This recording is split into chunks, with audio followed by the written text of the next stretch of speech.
നിർബന്ധിത മതപരിവർത്തനം ആരോപിച്ച് ക്രൈസ്തവർക്ക് നേരെ ഛത്തീസ്ഗഡിലെ ബിലാസ്പൂർ, ദുർഗ് ജില്ലകളിൽ സംഘപരിവാർ സംഘടനകളുടെ ആക്രമണം.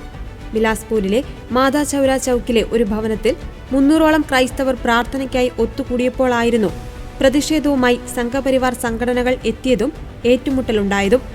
സംഘപരിവാർ നടത്തിയ കല്ലേറിൽ 13 പേർക്ക് പരിക്കേറ്റു. കഴിഞ്ഞ ഞായറാഴ്ചയായിരുന്നു സംഭവം.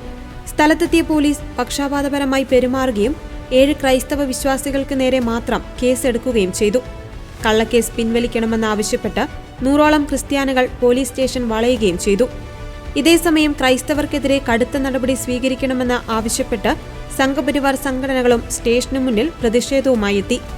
ഇരുവിഭാഗവും 10 മണിക്കൂറിലധികമാണ് പ്രതിഷേധവുമായി പോലീസ് സ്റ്റേഷനിൽ തുടർന്നത്.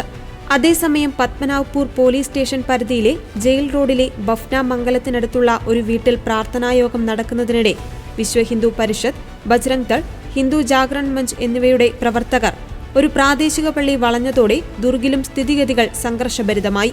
തീവ്ര ഹിന്ദു സംഘടനാ നേതാവ് ജ്യോതി ശർമ്മയുടെ നേതൃത്വത്തിലായിരുന്നു ക്രൈസ്തവ വിശ്വാസികൾക്ക് നേരെ ആക്രമണം നടന്നത്.